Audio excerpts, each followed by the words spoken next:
सिद्धेभ्यः। ओम नमः सिद्धेभ्यः। ओम नमः सिद्धेभ्यः। ओंकार बिंदु संयुक्तम नित्यं ध्यायन्ति योगिनः कामदं मोक्षदं चैव। ओंकाराय नमो नमः।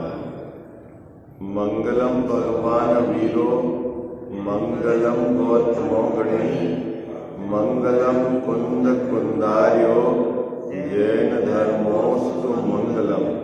सर्व मंगल मांगल्यम सर्व कल्याण कारकम प्रधानाम सर्वधर्माणाम जैनम जयतु शासनम। जैनम जयतु शासनम। जैनम जयतु शासनम। नमः श्री समयसाराय स्वानुभूत्याश्चकासते चित् स्वभावाय भावाय सर्वभावान्तरे चिते। वंदितु संवसिद्धे ध्रुवचल मनोवम गतिम पत्ते वक्षामि समय पावण मीणमु श्रुत केवली मणिदम। इस भवतरु का मूल एक जानहु मिथ्या भाव ताको कर निरमूल तब करिए मोक्ष उपाय। करिए मोक्ष। जय बोलो देव शास्त्र गुरु की। Page number 236। गुरु भक्ति का अन्यथा स्वरूप, वो प्रकरण अपना चल रहा था। कल अपन ने 3 पंक्तियां जिस पर विचार करना है उसे छोड़ा था, निकाल लीजिए आप, है ना। यहाँ क्या लिखा हुआ है? गुरु का सच्चा लक्षण क्या है? क्या लिखा हुआ है? गुरु का सच्चा लक्षण क्या है, जिसके आधार से आपको परीक्षा करनी है, जिसके कारण आपको उनके प्रति बहुमान आना चाहिए। ये वाला ग्रंथ में पेज अलग है आंटी जी, ये वाले ग्रंथ में पेज अलग है ना। कौन सा पेज है इस जयपुर से प्रकाशित ग्रंथ में? 223 पेज है। गुरु भक्ति का अन्यथा स्वरूप है। उसमें अंतिम पैराग्राफ की, मतलब जो जहाँ शास्त्र भक्ति का स्वरूप आया है, उससे 3 पंक्ति पहले से अपने को पढ़ना है, विचार करना है। ठीक है, क्या कह रहा था मैं आपको कि सच्चा लक्षण क्या है? किसका बाबूजी? गुरु का, जिसके आधार से आपको उनके प्रति भक्ति भाव होना चाहिए। क्या देखते जी बाबूजी, क्या क्या कहना चाह रहे हैं टोटल मल्ले साहब कि सच्चा लक्षण क्या है जिसके आधार से आपको गुरु के प्रति भक्ति का भाव होना चाहिए, उसकी चर्चा यहाँ की है। और यहाँ क्या कहा है कि सम्यक दर्शन, सम्यक ज्ञान और सम्यक चारित्र की एकता रूप मोक्ष मार्ग वह ही मुनियों का सच्चा लक्षण है। मिल गई पंक्ति आपको? तो नग्नता कोई झूठा लक्षण है? नहीं नहीं, नग्नता लक्षण नहीं है। दिगंबर मुनिराज नग्न तो रहते हैं, लेकिन वो लक्षण नहीं है, क्योंकि उसमें अतिव्याप्तिपना है। क्या? अतिव्याप्तिपना। अन्य संप्रदाय में भी नग्न रहने वाले मिल जाएंगे, इसीलिए वो सच्चा लक्षण नहीं है। तप करते हैं दिगंबर मुनिराज, हाँ बिल्कुल तप करते हैं, लेकिन तप सच्चा लक्षण नहीं है। लक्षण किसको कहते हैं? जिसमें अतिव्याप्ति नहीं हो, अव्याप्ति नहीं हो, असंभव दोष नहीं हो, वो लक्षण है। लक्षण की क्या पहचान है बाबूजी? लक्षण की क्या पहचान है? लक्षण की क्या पहचान है? हाँ, जिसमें यह 3 प्रकार के दोष है ना, अव्याप्ति, अतिव्याप्ति और असंभव, ये 3 प्रकार के दोष नहीं होने चाहिए, यह सच्चा लक्षण है। लेकिन इसका अर्थ ये नहीं समझना कि हमारे दिगंबर मुनि आज नग्न नहीं रहते, हमारे दिगंबर मुनिराज तपस्या नहीं करते, हमारे दिगंबर मुनिराज सील का पालन नहीं करते, इसका अर्थ ऐसा नहीं समझ लेना।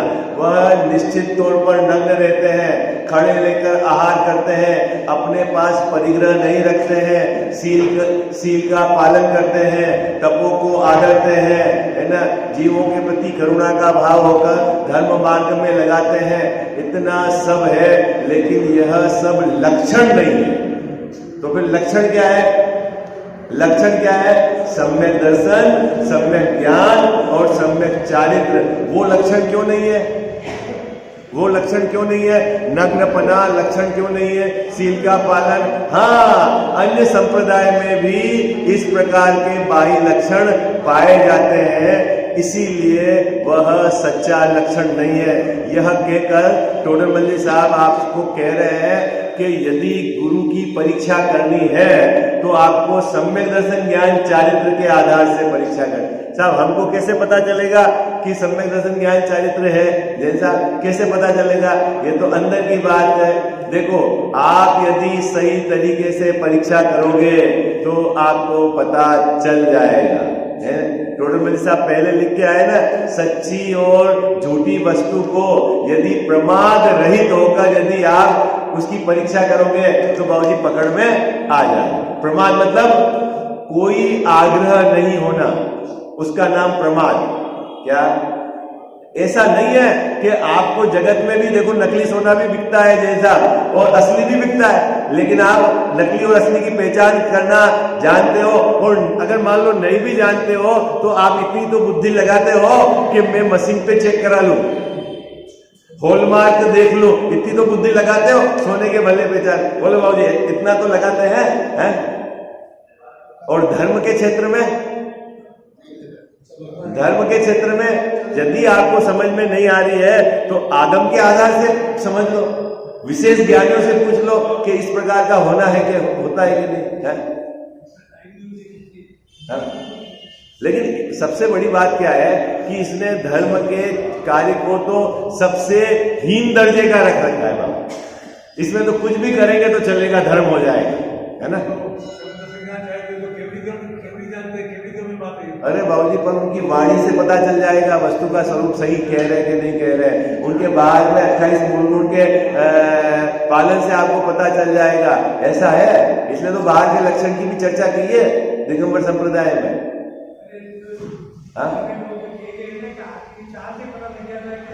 भाई आप यदि देखेंगे कि 46 दोष टाल कर भोजन करते हैं, आहार लेते हैं, तो 46 दोष आप चेक नहीं कर सकते? हाँ, अरे लक्षण बाहर ही है, लेकिन अगर जिनके ये दोष है तो फिर उनकी वाणी में सम्यक दर्शन का विषय तो बराबर आना चाहिए, जो आगम में कहा है। पता चल जाएगा ना आपको? हाँ बाबूजी, पता नहीं चलेगा वो? हाँ, इसलिए कहा है कि क्या प्रमाद छोड़कर यदि परीक्षा करोगे तो पता चल जाएगा आपको। अभी देखो, सच अपने को यहाँ इतना समझना है कि बाह्य लक्षण परीक्षा का असली कारण नहीं है, अंतरंग लक्षण सम्यक दर्शन ज्ञान चारित्र वही उसके आधार से मुनिपना है। ठीक है ना?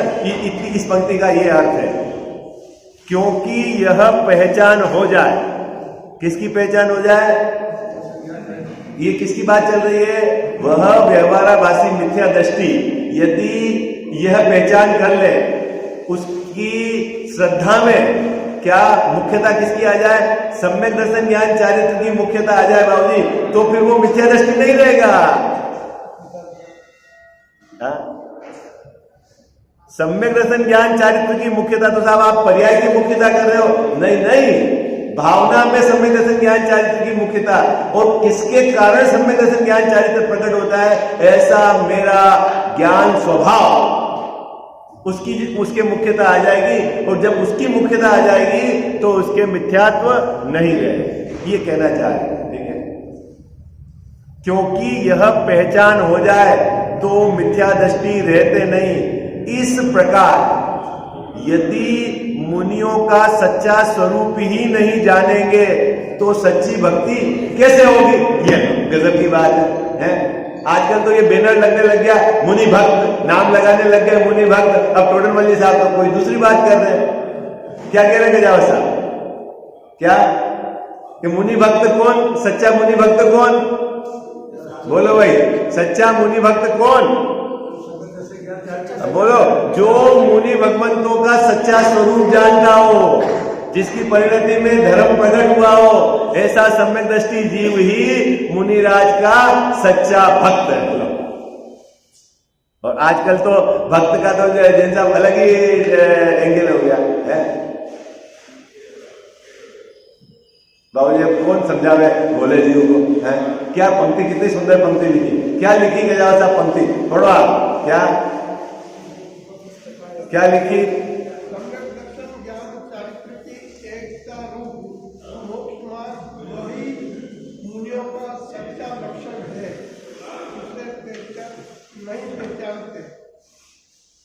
क्योंकि यह पहचान हो जाए तो मिथ्या दृष्टि रहते नहीं। ये एक एंगल हो गया टोटल साहब का। दूसरा एंगल, इस प्रकार यदि मुनियों का सच्चा स्वरूप ही नहीं जानोगे तो सच्ची भक्ति कैसे होगी?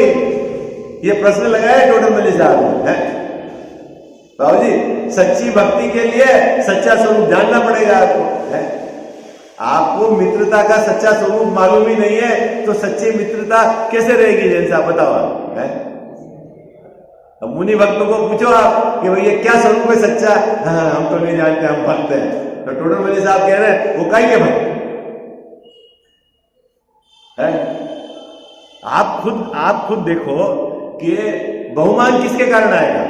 देखो मैं आपको बताता हूं, एक पंचपरमेष्ठी भगवान अपने शांतिनाथ भगवान की प्रतिमा, यदि शांतिनाथ भगवान के वीतराग स्वरूप का आपको खबर नहीं, उनकी सुख की खबर नहीं, वो किसका आनंद भोग रहे हैं उसकी खबर नहीं, तो आप प्रतिमा के सामने आकर जो भी पाठ बोलोगे या तो कुल परंपरा से बोलोगे या कोई लौकिक चाह से बोलोगे, बोलो उनके प्रति सच्चा बहुमान है क्या आपको? बताओ क्या कह जाओगे? बताओ आप मेरे को जैसा आपको शांतिनाथ भगवान की वीतरागता की खबर नहीं, उनके आनंद की खबर नहीं, उनको अव्याभात सुख हो रहा है उसका कारण आपको पता नहीं, उन्होंने क्या कार्य किया जिसके कारण हम पूजते हैं ये आपको पता नहीं। आपको ये पता है मेरे पिताजी इन्हीं मंदिर में आते थे, मैं भी इनको मानता हूं और शांतिनाथ भगवान तो सर्वज्ञ है और मेरा भी काम कर देंगे और आपको भक्ति हो गई, तो ये सच्ची भक्ति है क्या? बोलो, अरे हाजी या नाजी बोलो ना, है क्या भक्ति? सच्ची भक्ति है क्या? तो जो जीव अंदर में मुनि भगवंत के तीन चौकड़ी कसाय के अभाव उसको नहीं समझता, उन्होंने अभाव किस विधि किया वो नहीं समझता, अभाव के फल में उनको क्या आनंद सुख है, प्रचुर स्वसंवेदन का सुख उसको खबर नहीं, तो उसको भक्ति कैसी? और वो अपने को मुनि भक्त कहवे तो किस आधार से? ये बता तू, तेरा आधार क्या है मुनि भक्त का? तू मुनियों का स्वरूप भी नहीं जानता है और उनका भक्त कहता है अपने को। ये टोटल मल्ली साहब का शब्द है? अभी तो और संगठन बन गए हैं, उनको पता ही नहीं। अरे ऐसे बोलते हैं हम मुनि भक्त हैं और उनको उपाधि दी जाती है, उनसे पूछेंगे कि मुनिराज के 28 गुरुओं का नाम बोलो, है ये क्या होता है? और वो अपने को लोगों के सामने समाज में माला पहन लेंगे कि हम मुनि भक्त हैं। टोटल मल्ली साहब क्या कह रहे हैं? हाँ, वो जो भी हो, हाँ, उनसे पूछो कि मुनिराज जंगल में क्या करते हैं, वो सुखी क्यों है? कुछ नहीं पता उनको, बस हम तो भक्त हैं। काहे के भक्त हो? टोटल मल्ली साहब कह रहे जब तुम सच्चा स्वरूप नहीं जानोगे तो भक्त कैसे हो? ये बताओ आपको ये बात गले उतर रही कि नहीं उतर रही? बताओ आपको यदि सोने की पहचान नहीं है, सोने की कीमत का आपको आइडिया नहीं है और सोने के प्रति भक्ति सच्ची कैसे हो सकती है? बताओ आपको उसकी कीमत आनी चाहिए ना।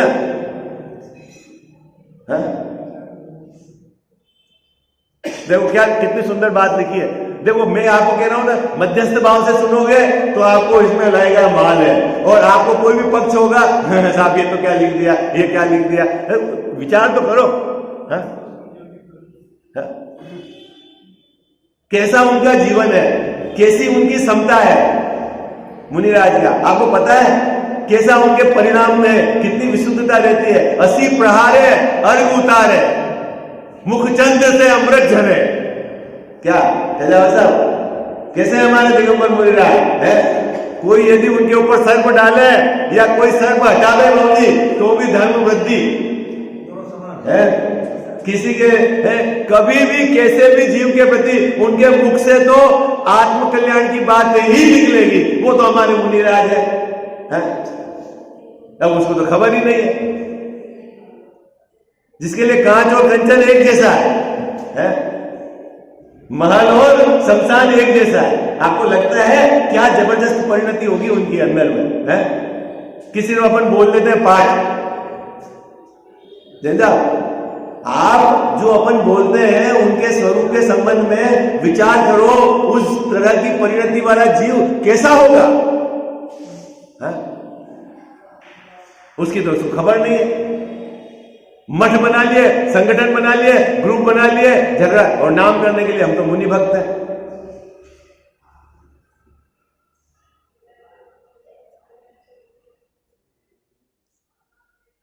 हमारे अपने मुनिराज कहाँ रहते हैं बाबूजी? कहाँ रहते हैं? अभी अपन ने पढ़ा था ना, कहाँ रहते हैं? कहाँ रहते हैं गजानन साहब? बोलो भाई, कहाँ रहते हैं? अरे आगम के आधार से बता दो आप, आपको नहीं है कहाँ रहने की बात है? मैंने जो आज ऐसा पढ़ा है कि मुनिराज में भी रहते हैं। हाँ, वो घर है।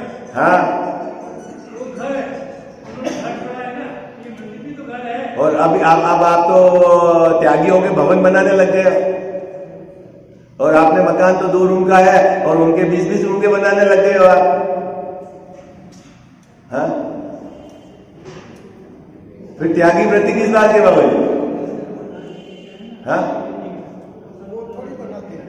अरे अपन बना रहे हैं, वो अपनी गलती, उनकी थोड़ी कह रहा हूं मैं। अपन बना रहे तो आपको समझना चाहिए ना कि वो उनका स्वरूप नहीं है। आपको बनानी है तो जंगल में बनाओ ना, उपस्थिका बना के छोड़ दो। जब भी कोई मुनिराज रहेंगे हर 10-15 दिन में जाकर आप साफ सफाई करके आ जाओ। तो जी पुराने समय में ऐसा ही होता था ना, जंगल में बना देते थे। ठीक, फिर श्रावक जाता था 10-15 दिन में साफ सफाई करके मुकेश जी वैसा आ जाता था। कोई विहार करते मुनिराज रह जाते, नहीं रह जाते, नहीं रहते। ठीक है, उसमें वो ठीक है, वो बनी उसी से। अरे उसमें भी रह सकते हैं, वो मतलब वो बात ठीक है। चलो आगे, अभी अपन उधर की चर्चा नहीं करते। अभी यहां क्या तर्क दिया टोडरमल साहब ने कि सच्ची भक्ति गुणों के आधार से होती है। जैन साहब, किसके आधार से होती है? आपको सच्ची भक्ति किससे आएगी? गुणों के आधार से। और जब तक आप उनके गुण नहीं जानोगे तब तक आपको सच्ची भक्ति नहीं आ सकती। क्या बाबू जी? आपको ऐसा लगेगा इन्होंने मेरे को आशीर्वाद दे दिया तो ये मेरा काम हो गया, इसलिए मेरी भक्ति है। इन्होंने मेरे घर पर पांव रख दिया तो मेरा घर पवित्र हो गया, इसलिए आपको भक्ति है। अरे आपको उनके गुण ही पता नहीं है। दिगंबर मुनिराज का क्या स्वरूप होता है आपको पता नहीं है। टोडरमल जी साहब कह रहे हैं सच्चा मुनि भक्त तो वही है जो मुनि भगवंतों के स्वरूप को यथार्थ जानता हो। आई बात समझ, ये समझ लें। अब आप एनालिसिस करना कौन सच्चा है और कौन झूठा है। सम्यक दृष्टि जीव सच्चा गुरु भक्त है। कौन है सच्चा गुरु भक्त बाबू जी? सम्यक दृष्टि, क्योंकि वह गुरु के स्वरूप को यथार्थ जानता है, उसको सच्ची भक्ति है। आई बात समझ क्या है?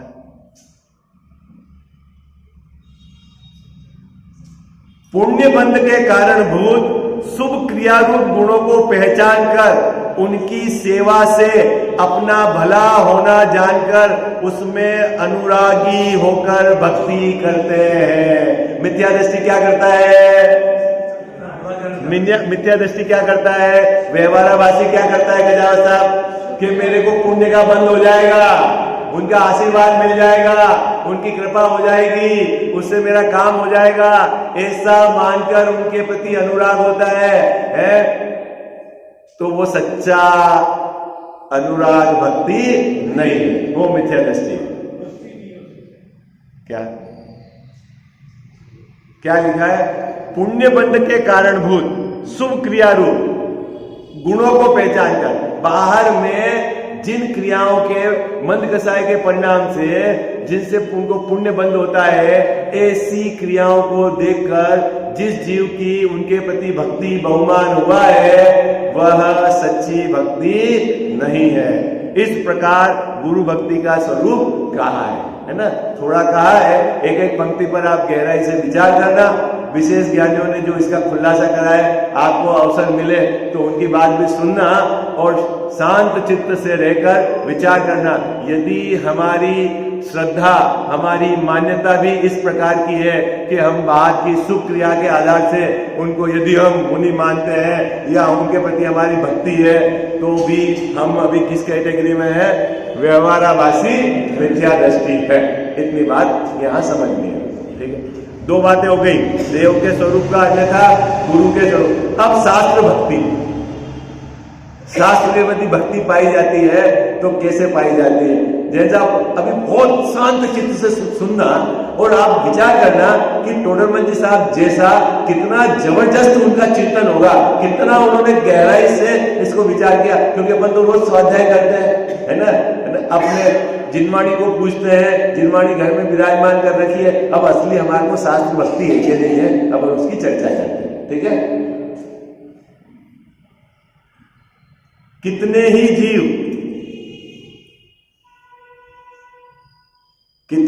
जीव तो यह केवली भगवान की वाणी है, इसीलिए केवली के पूज्य पने के कारण यह भी पूज्य है, ऐसा जानकर भक्ति करते हैं।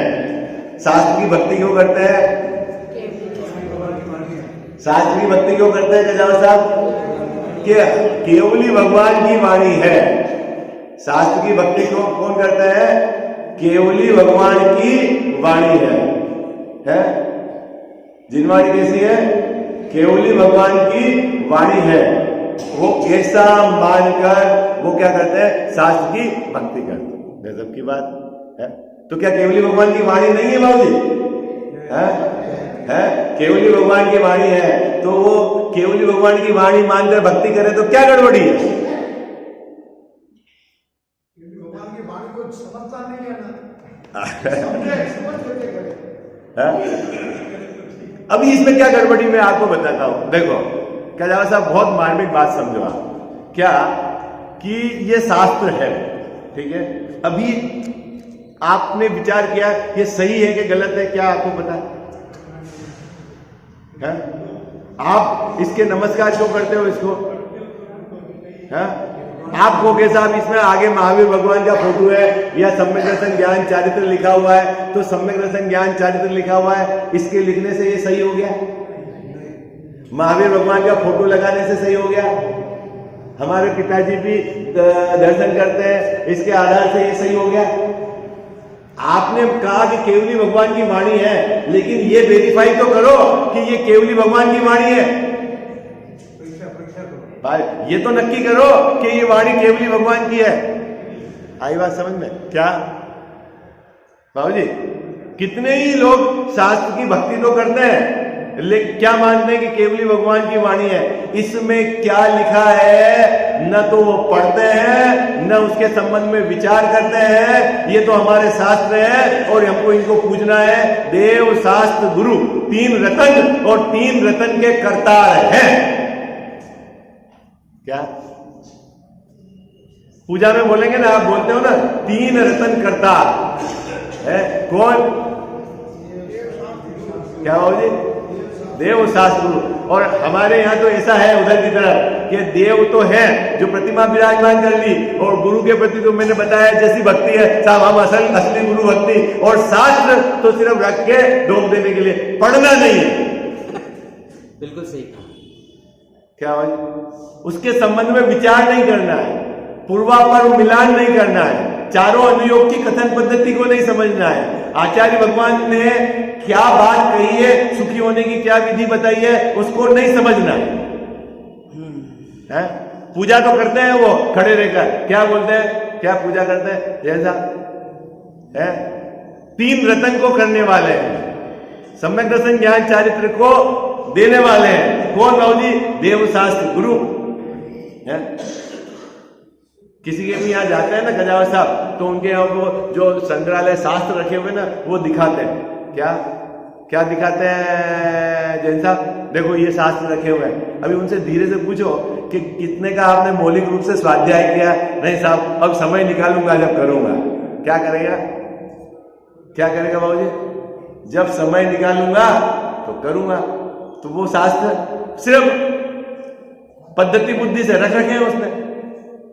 टोडर मल्ली साहब कितनी सुंदर बात कह रहे हैं। देखो क्या कह रहे हैं कि कितने ही जीव तो यह केवली भगवान की वाणी है, इसीलिए केवली के पूज्यपने के कारण यह भी पूज्य है, ऐसा जानकर भक्ति करते हैं। तथा कितने ही इस प्रकार परीक्षा करते हैं कि इन शास्त्रों में विरागता, दया, क्षमा, शील, संतोष आदि का निरूपण है, इसीलिए यह उत्कृष्ट है, ऐसा जानकर भक्ति करते हैं। सो ऐसा कथन तो अन्य शास्त्र वेदांत में भी पाया जाता है। क्या अन्य शास्त्र में भी दया करने की बात आती है, बाइबल में भी दया करने की बात आती है, वेदांत में भी दया करने की बात आती है, और हमारे शास्त्रों में भी दया करने की बात आती है। तो क्या सब दया एक जैसी है? तो तू दया के आधार से क्यों पूज्यपना शास्त्र में भक्ति क्यों कर रहा है? तो अपने शास्त्र की क्या विशेषता है ये बता। बोलो। सील पालन की बात करते हैं तो सभी संप्रदाय में सील पालने की बात है। दान देने की बात है तो सभी संप्रदाय में दान देने की बात है। बाबू जी क्या सभी संप्रदाय में दान देने की बात है? आपको पता है मुस्लिम संप्रदाय में झगड़ा जो हो रहा है ना, वो जकात को लेके है, बंटवारा। आपको पता है बोरा बोरे है ना, दो यहाँ बोरों में बंटवारा है, एक तो यूथ है और एक क्या है सब, हाँ जो भी। उसमें क्या चक्कर है कि जो उनकी साल भर की आमदनी है ना, वो कैसे निकालते हैं जैसे साल भर की आमदनी, जो भी आपकी प्रॉपर्टी एसेट्स है, जितनी भी उसकी कीमत बढ़ी या आपने साल भर में जो भी कमाया उसका इतना प्रतिशत आपको देना है, ठीक है? उसको बोलते हैं जकात, दान देना। और उसको निकालने वाला यहाँ जो मौलाना रहता है ना मस्जिद का, वो निकालता है और वो आपको जमा करानी है, ठीक है? अब एक जना बोलता है कि हम जमा तो यही कराएंगे और हम ही उसको वापरेंगे, गरीब लोग जो भी है अपने संप्रदाय के। और एक टीम ये कहती है कि ये पैसा बॉम्बे जाना चाहिए, वहां से पूरे अपने संप्रदाय में डिस्ट्रीब्यूट हो, इसके कारण उनका बंटवारा है। तो दान की बात तो वहां भी है बाबूजी, है ना? और दान की बात अपने यहाँ पे भी है। तो अगर मात्र दान के आधार से उस जिनवाणी में आपकी भक्ति भाव और पूज्यपना हो जाएगा, तो फिर उनके यहाँ की बात सुनकर उसमें भी आपको भक्ति आ जाएगी, वेदांत में भी आपको भक्ति हो जाएगी, वहां पर दान की बात है। बिल्कुल समय का साथ है। तो फिर अपनी जिनवाणी की क्या विशेषता है ये आपको पता होनी चाहिए। ये टोडर मल्ली साहब कह रहे हैं मात्र जिनेंद्र भगवान ने कही है ऐसा मानकर कोई अंदर क्या बात कही वो नहीं जाने और भक्ति करे, वो भी सच्ची भक्ति नहीं है। और मात्र वीतरागता दया की बात करें तो सभी धर्मों में दया की बात है, सभी धर्मों में करुणा की बात है, सभी धर्म के अंदर मतलब जो जीवों के करुणा की बात करते हैं तो उसके आधार से उसकी भक्ति करेगी, शास्त्र में ये बात आई, ये भी सच्ची भक्ति नहीं है। आई बात समझ? तो अब फिर क्या है सच्ची भक्ति का? देखो एक और एंगल है, एक बहुत सुंदर। इन शास्त्रों में त्रिलोकादि का गंभीर निरूपण किया है, इसीलिए उत्कृष्टता जानकर भक्ति करते हैं। क्या करते हैं बाबूजी? अब हमारे जैन शास्त्र की क्या विशेषता बताते हैं? 3 लोक के संबंध में बताया हुआ है क्या?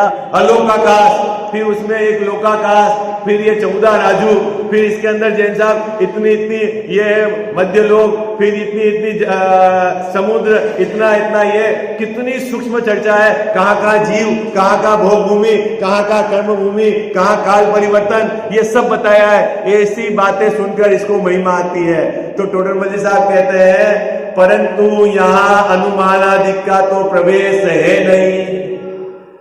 क्या अब इसमें तू क्या अनुमान लगाएगा कि सुमेरु पर्वत 1 लाख योजन का है? जो है वो मानना है तेरे को, क्या यदि तू कर्णन योग की जो विस्तृत चर्चा, एक योजन इतना बड़ा भगवान का जन्माभिषेक होता है तो एक कलश लेके जाते हैं इंद्र, क्षीर सागर से जल लेके आते हैं और 1008 कलशों से भगवान का अभिषेक होता है और एक कलश की लंबाई चौड़ाई ऊंचाई ये है, क्या जैसा नहीं है?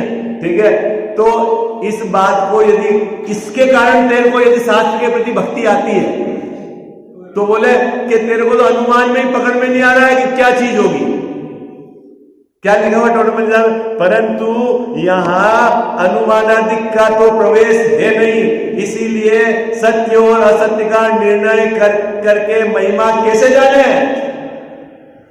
क्या कहना होता ये बात सही है कि गलत है, इसका निर्णय करके महिमा कैसे जाने? आपको तो क्या है, ऐसी माननी पड़ेगी जिन आज्ञा से। तो साहब जिन आज्ञा से माने तो बोले जिन आज्ञा से भी कब, जिस चीज की आप परीक्षा कर सको उसकी परीक्षा करके जिनकी परीक्षा न कर सको उसको आज्ञा से मानना है। आई बात समझ में? लेकिन आपको बहुमान कब आएगा? देखो मैं आपको बताता हूं, आप जिन साहब आप किसी के यहाँ सोना लेने गए सपोज, ठीक है, अब आपको लेना है मान लो 50 तोला सोना है, अब आपको पता नहीं कि ये व्यापारी सही है या गलत है, क्या करेंगे? आपने रेंडम वहां से 1 तोले की कोई चीज खरीदी, आधे तोले की कोई चीज खरीदी और आपने खरीदी और पैसे देके आकर आपने मेल्ट करके उसको चेक कराया तो उसने बर्राणु टंच कहा था तो माल बर्राणु टंच ही मिला आपको। क्या एक चीज 1 तोले की आपने चेक कराकर बर्राणु, बिना कोई परिचय के, बिना कोई, आप सीधे गए आपने लिया और चेक कराया, जैसे ही आपको पता चल जाएगा कि उसने बर्राणु कहा था और बर्राणु निकला था तो आप फिर 50 तोले की सभी रकमों को गला के चेक नहीं कराएंगे। लेकिन यदि वो 1 तोला आप यदि चेक नहीं कराते हो तो फिर आपको हमेशा संशय बना रहेगा। आई बात समझ बाबू, ये बात तो पक्की है, पक्की बात कह रहा सब बात पक्की है। तो अब जो आगम में जो कही गई बात है उसमें जिन चीज की परीक्षा कर सकते हैं उनकी हमको क्या करनी है? परीक्षा करनी है। उससे क्या लाभ होगा मुकेश जी भाई साहब? उसकी परीक्षा करके हमारा जो संशय है फिर हम जिन आज्ञा से जिसकी हम परीक्षा नहीं कर सकते वो मान लें। लेकिन ये क्या करता है? न तो जिनेंद्र भगवान की जिन बातों की परीक्षा करनी वो तो नहीं करता है, और शास्त्र के प्रति भक्ति या तो केवली भगवान या फोटो या परंपरा से या पद्धति से, कितने जीव ऐसे हैं कि बाहर का फोटो देखकर ये मान लेते हो ओके, क्या कर लेते जैसा कोई कांजी स्वामी का फोटो देखेगा तो मान लेगा ये ओके है, कोई महाराज का, कोई महावीर स्वामी का फोटो देखे अंदर क्या लिखा हुआ है वो तो लेना, अपने तो फोटो देखा वो हाँ भाई ये तो सही होगा। ऐसा नहीं चलेगा, ऐसा नहीं चलेगा। क्या कह रहा था? फोटो से क्या प्रमाण अंदर सही है गलत है? तो ये तो आपने बहुत उलझन में डाल दिया। अभी तक तो हम अपन तो भक्त मानते थे, हम तो देवशास्त्र गुरु के भक्त हैं। अरे भैया शास्त्र की भक्ति कब है? जब शास्त्र में कही गई बात का आप विचार करके निर्णय करो, जिसकी आप परीक्षा करके निर्णय कर सकते हो, तभी सच्ची भक्ति होगी। आई बात समझ? हाँ, बिना स्वाध्याय करे शास्त्र के प्रति भक्ति हो जाएगी आपको? नहीं साहब हम तो भक्त है, देवशास्त्र गुरु के भक्त है। अरे तो शास्त्र के भक्त हो तो पता है क्या लिखा है आचार्य भगवंतों ने, क्या कहा है केवली भगवान ने? नहीं साहब हमने जिनवाणी घर रख रखी है, हम अर्घ भी चढ़ा देते हैं पूजा के बाद, है ना? चढ़ाते कि नहीं बाबू जी पूजा के बाद? आए तो भक्त हो गए ना हम तो, है? और ज्यादा से ज्यादा हमने तो जिनवाणी विराजमान भी कर रखी है मंदिर, है साहब? और अवसर मिलता है तो बोली भी ले लेते हैं। जब विधान करना होता है तो मांडपे में जिनवाणी विराजमान भी कर देते हैं बाबू जी, 1000, 11,000, 15,000 जो भी बोली लगा के, है? हम असली भक्त है ना? है क्या सब असली भक्त है कि नहीं हम? बोलो भाई बाबू जी है कि नहीं भक्त? अरे हाजी या नाजी बोलो, है? घर में जिनवाणी रख रखी है साहब हमने 25-50, जो भी आता है दिखाते हैं विद्वान, देखो साहब हमारे पास ये कले संग्रह है? तो भक्त है कि नहीं साहब? अरे भैया असली भक्त तो कौन? जो स्वाध्याय करके इसमें जिन बातों की परीक्षा करके निर्णय करेगा वो ठगा भी नहीं जाएगा और वही असली भक्त है। ये बात सही बात समझ? क्या सत्य बात? क्या आप क्या सोचते हो कि सिर्फ 4 पंक्ति अली की जिनवाणी के सामने बोल दी और आप भक्त हो गए? इतना सरल जैन धर्म नहीं है। हाँ नहीं नहीं हाँ नहीं ठीक है। देखो क्या कहता है, परंतु यहां अनुमानादिक का तो प्रवेश है नहीं। कहां पर बाबूजी? कर्णानियों की जो बातें हैं वहां आपको क्या पता चले? अच्छा बोलो, अभी आपको क्या भोग भूमि है या चौथे काल में भोग भूमि है, आप क्या अनुमान लगाओगे? है ठीक है, तो जहां अनुमानादिक का तो प्रवेश है नहीं, इसलिए सत्य और असत्य का निर्णय करके महिमा कैसे जाने? अब जब आपने निर्णय ही नहीं किया सत्य अभी प्रत्यक्ष ज्ञान से, तो आपको महिमा कैसे आई? इसीलिए सच्ची परीक्षा नहीं होती। तो फिर साहब सच्ची परीक्षा क्या है? यहां तो अनेकांत रूप सच्चे जीवादि तत्वों का निरूपण है और सच्चा रत्नत्रय रूप मोक्ष मार्ग दिखलाया है। उसी से जैन शास्त्रों की उत्कृष्टता है, उसे नहीं पहचानते। जहां जैन शास्त्रों में 7 तत्व का स्वरूप बताया है, अनेकांतमयी अनेक अपेक्षाओं से जो वर्णन किया है, उसको तो नहीं जानते। या तो लोक की रचना, ये स्वर्ग नरक ऐसे दिन रात होते हैं, ये सुमेरु पर्वत ऐसा जो पढ़कर उसके प्रति महिमा है, तो टोडरमल साहब कह रहे हैं वो सच्ची महिमा नहीं है। ये तो क्या गजब की बात है। 7 तत्व के संबंध में आप यथार्थ नहीं जानते, देवशास्त्र गुरु के यथार्थ लक्षण आपको नहीं पता है? अनेकांतमयी जिनवाणी क्या अपेक्षा से आचार्य भगवान ने कही वो आपको पता नहीं है, और आप बोलते हो कि मेरे शास्त्र की भक्ति है। अभी तो ऐसा हो गया बाबूजी कि जिनवाणी बिल्कुल ऐसे रखो, पढ़ो नहीं, ऊपर रखोगे तो भक्त है, पढ़ लिया तो आप भक्त नहीं। ऐसा है, स्वाध्याय नहीं करो भैया। असली भक्त कौन?